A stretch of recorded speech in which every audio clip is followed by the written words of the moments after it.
మహిళలందరికీ ఉచిత బస్సు. ఇది చాలా చిన్న హామీ వాస్తవం చెప్పాలంటే. సంవత్సరానికి మహా అయితే నెలకు 275 కోట్లు కావచ్చు. సంవత్సరానికి మహా అయితే 3500 కోట్లు కావచ్చు. చాలా చిన్న హామీ వాస్తవం చెప్పాలంటే. ఎన్నికల మేనిఫెస్టోలో ఇది హామీ పెట్టాడు. ఫస్ట్ ఇయర్ అయిపోయింది, ఎగరగొట్టేశాడు. మళ్ళీ రెండో సంవత్సరం, మళ్ళీ ఈ సంవత్సరం బడ్జెట్లో చూస్తామా అంటే కనిపించడం లేదు. ఈ సంవత్సరము ఎగనామే. మా రాయలసీమలో ఉన్న మహిళలందరూ ఎదురు చూస్తున్నారు. విశాఖపట్నం పోయి రావచ్చు కదా, పోయి చూసి రావచ్చు కదా, బాగుంటుంది కదా అని చెప్పి.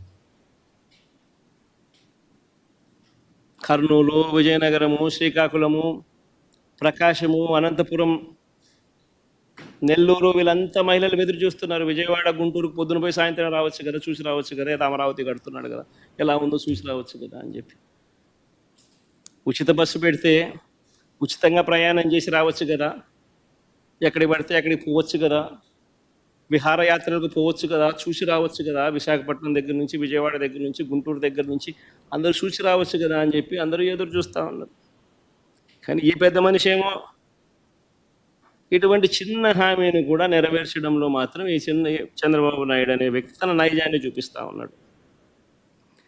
నేడు సంవత్సరం 3500 కోట్లు ఇదే మహిళలకు బకాయిలు ఎగరగొట్టాడు, ఎగనామం పెట్టాడు. మళ్ళీ ఈ సంవత్సరం మరో 3500 కోట్లు. అంటే మహిళలకు ఫ్రీ బస్సు పుణ్యం, ఫ్రీ బస్సు రూపేణా మరో 7000 కోట్ల రూపాయలు చంద్రబాబు నాయుడు బాకీ పడ్డాడు, ఎగరగొట్టాడు. ఇంకొక హామీకి పోదాం.